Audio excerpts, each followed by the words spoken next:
যুদ্ধের আগুন যখন ধীরে ধীরে ছড়িয়ে পড়ছে, ঠিক তখনই নতুন এক শক্তি নিয়ে হাজির হচ্ছে যুক্তরাষ্ট্র। এটি শুধু একটি জাহাজ নয়, এটি একটি ভাসমান যুদ্ধ ঘাঁটি যা একাই বদলে দিতে পারে পুরো যুদ্ধের সমীকরণ। মধ্যপ্রাচ্যের উদ্দেশ্যে রওনা দিয়েছে মার্কিন যুক্তরাষ্ট্রের শক্তিশালী বিমানবাহী রণতরী USS George HW. Bush.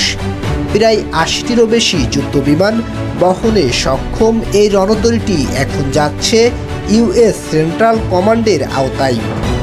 ৩৩০ metre দীর্ঘ এই যুদ্ধজাহাজ একটি পূর্ণাঙ্গ ভাসমান এয়ারবেস, যেখানে একই সঙ্গে উড্ডয়ন এবং অবতরণ করতে পারে যুদ্ধবিমান।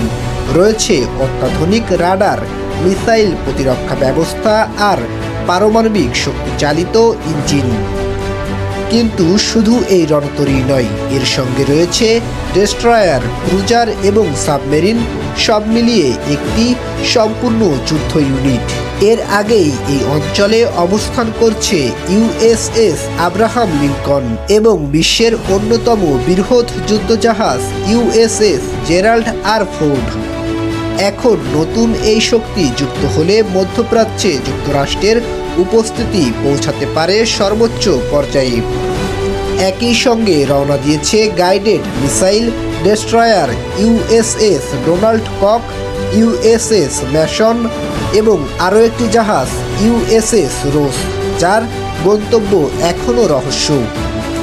বিশ্লেষকরা বলছেন, এই ভাসমান যুদ্ধঘাঁটি যুক্ত হওয়ায় শুধু শক্তি নয়, পরিবর্তন হতে পারে পুরো যুদ্ধের গতিপথ। এখন প্রশ্ন একটাই, এই উত্তেজনা কোন দিকে মোড় নেবে? Desk report, voice of tiger.